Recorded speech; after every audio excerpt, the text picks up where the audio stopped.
ஹரே கிருஷ்ணா பக்தர்களே, சுத்த பக்தி இணையதளத்திலிருந்து ஒரு கட்டுரை. பகவான் ஸ்ரீராமரின் அவதாரம். முழுமுதற் கடவுளாகிய ஸ்ரீராமர் ஒரு மானிட ரூபத்தை ஏற்று பூமியில் அவதரித்தார். பிரபஞ்ச ஒழுக்கத்தை காப்பாற்றி அதன் மூலமாக பிரபஞ்ச ஆட்சி பொறுப்பில் உள்ள தேவர்களை மகிழ்விப்பதற்காகவே சில அமானுஷ்யமான செயல்களை அவர் புரிந்தார். சில சமயங்களில் ராவணனையும் இரண்யகசிப்புவையும் போன்ற பெரும் அசுரர்களும் நாஸ்திகர்களும் மிகவும் பிரபலமடைகின்றனர். பகவானால் ஸ்தாபிக்கப்பட்ட ஒழுங்குமுறையை எதிர்க்கும் மனோநிலையுடன் பௌதிக விஞ்ஞானத்தின் உதவியால் அவர்கள் பெரும் பௌதிக முன்னேற்றமே இதற்கு காரணமாகும். உதாரணமாக, பௌதிகமான வழிகளின் மூலமாக மற்ற கிரகங்களுக்கு செல்லும் முயற்சியானது ஸ்தாபிக்கப்பட்ட ஒழுங்குமுறைக்கு எதிரான ஒரு செயலாகும். ஒவ்வொரு கிரகத்தின் சூழ்நிலையும் வேறுபட்டதாக உள்ளது. பகவானின் திட்டப்படி வேறுபட்ட பிரிவுகளைச் சேர்ந்த மனிதர்களுக்கு அக்கிரகங்களில் இடமளிக்கப்பட்டுள்ளது. ஆனால் பௌதிக முன்னேற்றத்தின் சிறு வெற்றியால் திமிர் பிடித்தவர்களாக மாறிவிட்ட இறை உணர்வற்ற பௌதிகவாதிகள் சில சமயங்களில் இறைவனே இல்லை என்கின்றனர். அவர்களில் ராவணனும் ஒருவன். மனிதர்களுக்கு தேவையான தகுதி முறைகளை எண்ணி பார்க்காமலேயே பௌதிக மார்க்கங்களின் மூலமாக சாதாரண மனிதர்களை இந்திர லோகத்திற்கு, அதாவது ஸ்வர்க்கத்திற்கு அனுப்ப அவன் விரும்பினான். ஸ்வர்க்க லோகத்தை அடைவதற்குரிய நேரடியான படிக்கட்டுகளை நிர்மாணிக்க அவன் விரும்பினான்.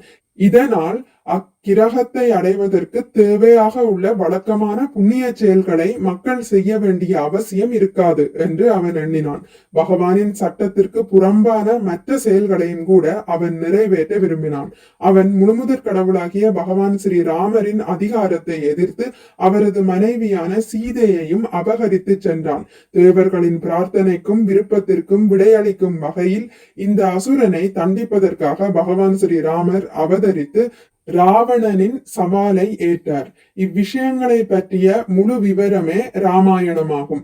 பகவான் ஸ்ரீ ராமச்சந்திரர் முழுமுதற் கடவுளாகையால் பௌதிக முன்னேற்றமடைந்த ராவணன் உள்பட வேறெந்த மனிதனாலும் செய்ய முடியாத அமானுஷ்யமான செயல்களை அவர் செய்து காட்டினார்.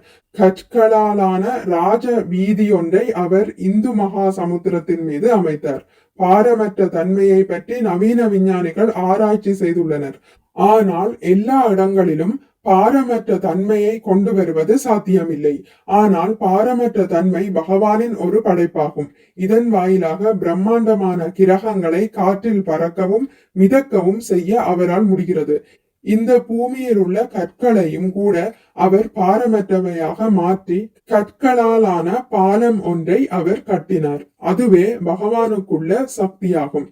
ஸ்ரீமத் பாகவதம் 1ஆம் காண்டம் அத்தியாயம் 3 பதம் 22 பொருளுரையில் கூறப்பட்டுள்ளது.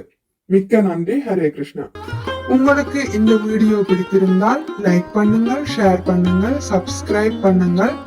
நோட்டிபிகேஷன் பெல்லை அழுத்துவதன் மூலம் அடுத்த பதிவுகள் உங்களை வந்தடையும். பகவான் ஸ்ரீ கிருஷ்ணரை பற்றி கேட்டு மகிழ்வோம்.